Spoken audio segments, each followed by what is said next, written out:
ఈరోజు విశ్వబ్రాహ్మణ సంఘ కుల సభ్యులు సుద్రాం గ్రామం నుండి ఈరోజు భూపతి రెడ్డి గారి హయాంలో కాంగ్రెస్లో జాయిన్ అవ్వడం జరిగింది.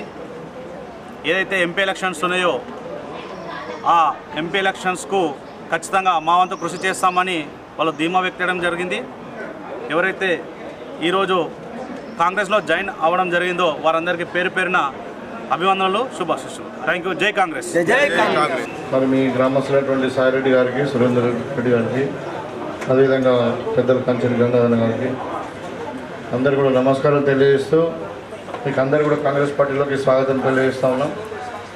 మరి మీరు తప్పకుండా ఏదైతే అడిగిరో ఆల్రెడీ ల్యాండ్ ఉంది కాబట్టి దానికి ఏదో రకంగా మీకు ఫండ్స్ అరేంజ్ చేస్తున్నాం. సో భవనాన్ని మనం కంప్లీట్ చేసుకున్నాం. మీకు అందరికీ నేను రిక్వెస్ట్ ఏంటంటే, ఇప్పుడు ఈ పార్లమెంట్ ఎన్నికలు ఉన్నాయి 13వ తారీఖు మేల 20 రోజులు 25 రోజుల్లో మీరందరూ కూడా కష్టపడి మీ చుట్టాలు బంధువులు ఎక్కడ ఉంటే అక్కడ అందరూ కూడా చెప్పుకొని మీ సంఘం తరఫు కూడా ఒక్క ఓటు కూడా కొలువు కూడా అందరూ కూడా మరి కాంగ్రెస్ పార్టీకి గెలిపియండి. తప్పకుండా మీకు అన్ని విధాలుగా మేము అండగా ఉంటాం. ఆ కమిటీ వాళ్ళు కూడా ఎన్నికల ముందు ఖచ్చితంగా చేపిస్తాం.